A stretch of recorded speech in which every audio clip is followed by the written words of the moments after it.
Għal darba oħra f'messaġġ ieħor ta' kull nhar ta' Ħadd, Roberta Bela fi skiet totali rigward il-pjaga tal-lolli tal-ħajja dan apparti li qed jipprova jmer in-numri. Dan hekk kif għal dawn l-aħħar xhur sfortunatament ir-rata tal-lolli tal-ħajja f'pajjiżna baqgħet ogħla kemm mill-medja Ewropea u kif ukoll mill-medja tal-pajjiżi li bħalna jużaw il-munita euro. Huwa fatt li hemm element ta' inflazzjoni u allura fi kliem sempliċi huwa fatt li l-familji qed jaffaċċjaw żieda kontinwa fil-prezzijiet. Bir-rata tal-lolli tal-ħajja f'Malta matul ix-xahar li komplet tiżdied għal 2.7%, rata li taqbeż dik tal-Irlanda, Spanja, l-Italja, Ċipru u anke l-Portugal fost l-oħrajn. Fi kliem sempliċi, ir-rata tal-lolli tal-ħajja f'pajjiżna qiegħda ogħla minn dawn il-pajjiżi fiż-żona euro. Apparti minn hekk, ir-rata tal-lolli tal-ħajja f'pajjiżna hija wkoll ogħla mill-medja Ewropea li hija ta' 2.2% u ferm iktar ogħla miż-żona euro fejn ir-rata hija ta' 1.9%. Iżda Roberta Bela qed jibqa' jirrifjuta u jaħrab milli jitkellem dwar dan il-fenomenu illi ta' kuljum qed jaffettwa n-nies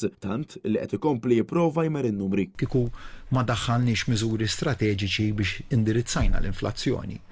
Kieku bħalissa għandek ir-realtajiet li qed jiġru barra minn pajjiżna li qed jiġru wkoll ġewwa pajjiżna.